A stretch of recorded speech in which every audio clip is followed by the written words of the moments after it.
Like preparing this role. Kasi napasama ka physically. Yeah, pinaglaanan ko talaga ng oras to. And talaga, tinrabaho ko yung character. Pinaral ko yung character. Mapa-action, thriller o horror, talagang binigyan ko yung best ko. So, talaga, sana nagustuhan niyo yung movie. How was it like working with Richard and Ivana? Kita nyo naman, sobrang komportable namin sa pelikula. Kitang-kita siya. For me, talagang na-build talaga namin yung connection, yung relationship. Hanggang ngayon, tawanan kami ng tawanan dun sa upuan. And sobrang tuwang-tuwa lang kami sa set. Sobrang para kami magkakaibigan. Yeah. So, after this movie ba, ready ka na for more mature roles?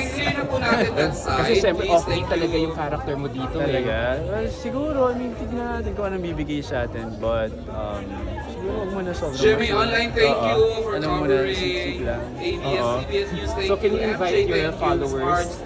Bakit dapat nila unahin ng pelikula mo, ang Shake, Rattle, and Well, sabi mo nga, nagulat ka, di ba? So, magugulat din kayo kung papanoorin niyo itong Shake, Rattle, and Roll. Abangan niyo po yan sa December 25. Please help us spread the word. Sulit tong pelikulang to. Promise. Napakadaming nangyari, daming plot twist. At ako tuwang-tuwa ako nung napanood ko yung first and second episode kasi talagang nagulat ako. As in, sobrang iba niya sa bawat isang episode. Sulit to, promise. And how does it feel na dalawa ang bundok entries mo ngayon? Well, I feel so blessed, you know. Ibang blessing to. Hindi ko alam kung kailan na to ulit mangyayari sa akin, pero ngayon dinanamnam ko siya and sobrang thankful talaga ako sa nangyayari. Basta lagi ko lang ginagalingan and ayun, sana mas marami pa dumating ng pelikula. Prepare for this role knowing na may sinushoot ka pang isang movie? Nagare/challenge, parang paano mo nabigyan ng ample time yung each role mo for both movies? Well, for me talaga, importante yung mindset kasi din talaga nagsisimula yun eh. So talagang pinagpag ko muna yung pagod, yung reklamo, lahat. Talagang nag-focus talaga ako sa work, sa character kasi inisip ko kung hindi ko gagalingan dito, magre-reflect sa movie or makikita ng mga audience yun. And minsan lang ito mangyari, so bibigay ko na yung best ko, though kahit paano, syempre may nakakaramdam ng pagod kasi sabay ko siyang sinushoot. Yes. And of course, nandiyan yung support system ng mga fans, sa supporters, yun din yung nagpapa-uplift talaga sa akin. So, Since very lucky. dalawang entries mo, we expect na sasakay ka sa Oo, bukas Lagari ka ba? abangan nyo na lang Lipat-lipat. sa Call Me Mother. Joke lang. Sa Shake Rattle. Sa Shake Rattle. Nanonood pa si Bianca na Pero, takot siya sa mga horror film. Andiyan siya kanina. Joke lang. For some reason, the reason why the movie worked for you is because believable yung storyline yun ni Richard na magkuya. Parang magkamukha nga kayo. Really? Oh, wow. May semblance. Wow, so swerte ko naman. Kasi si Kuya Richard, growing up, no? Pinapanood ko na siya, tsaka talagang marami rin nagsasabi actually. Tapos, tuwang-tuwa lang ako na nung first time namin magka-eksena or first time namin mag-meet, sobrang komportable ko sa kanya. Para ko siyang kapatid. Para actually, nakakatawa siya in person eh. So, pero kami, nakakatawa. Bagay ka sa action, does it mean to say na peg mo rin gumawa ng mga action movies? Well, na-inspire ako dito sa movie na to na gumawa ng more action kasi mahirap siyang gawin, number one, and mahilig ako sa challenge. Mahilig ako sa bago, mahilig ako sa pinag-aaralan ko, and ibang klase yung action nangangas yung pinapanood ko nga kahit hindi yung episodes ko, hindi yung episodes ng iba. Grabe ang angas. So, feeling ko sana bigyan pa ako ng maraming action movies. Na-enjoy mo? Dalawa yung Sobra. entries mo for MMFF. Kung i-invite mo si David sa Christmas Day, ano yung gusto mong unang panoorin niya? Si David, huwag na. Tatampo siya eh. Sabi mo na siya Hindi, joke lang. Invite ko Namiss siya. ka na raw niya. Invite ko siya. Actually, invite ko siya sa Love You So Bad. Dito, dapat i-invite ko siya. Kaso,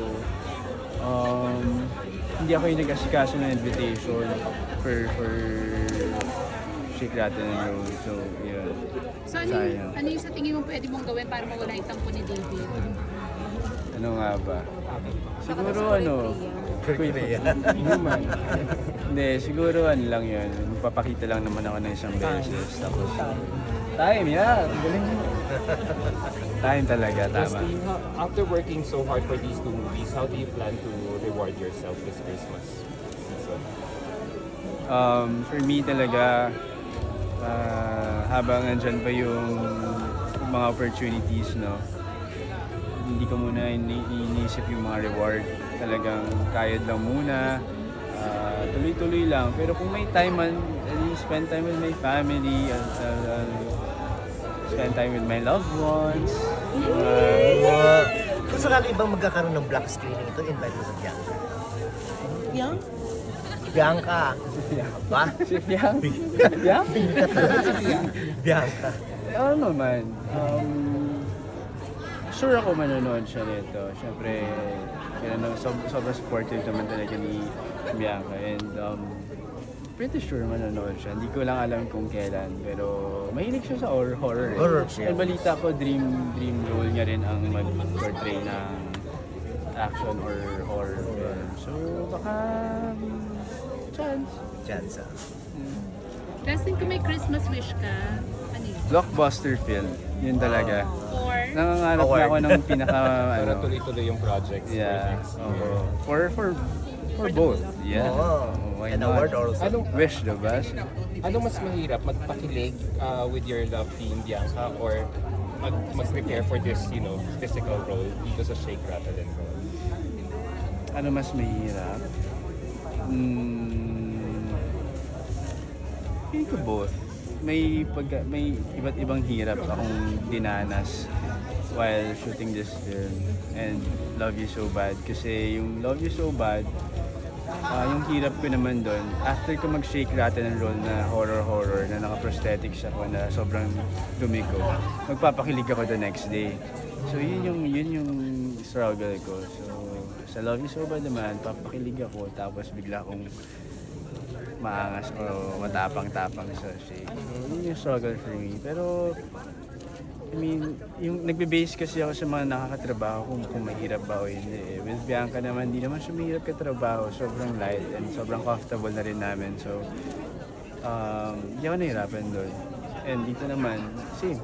Comfortable din ako. So, Das, since bukas, Parade of Stars na, saan ka Yes. sasakay? Sa Love You So Bad Parade or sa Call Me Mother. Sa record ka sa Bukas, lilipat-lipat ako. Yeah. Abangan nyo. Punta ba kayo? yes. Yay! See you there! first parade mo. First parade ko, actually wala akong idea kung paano yun nangyayari. Pero super excited ako. Nakapagod. I'm sure enjoying yun. Tapos yung for next year, may nakabang na bang project for you? Well, may mga nakaabang, may mga naka-pitch, may mga balita-balita. Pero alam niyo naman sa industriya, wala pa ako until mag-taping na kayo. Minsan nag-taping na cancel pa. May napag-uusapan na bang project na Despia? Well, let's see. Yun ako pinag-pray ko and na-manifest ko yan. And let's see kung meron. Hotel 18, may Yeah, series yeah. ko na yun na ginagawa. Yeah. About movies. Movies. Yung exclusive din sa inyong dalawa. Sa atin na lang. Joke lang. Sa amin dalawa, sana, tingnan natin pagtapos ng Love You So Bad kung paano yung direksyon. Oo. Husay mo din doon. Napanood mo? Napanood mo na? It's great. Wow. Kumusta? Spoil mo naman. Bawal, may NDA. Joke lang. Ayan, sana na nag-enjoy kayo. Shake, Rattle, and Roll. December 25, MMFF. Thank you so much, guys. Thank you guys.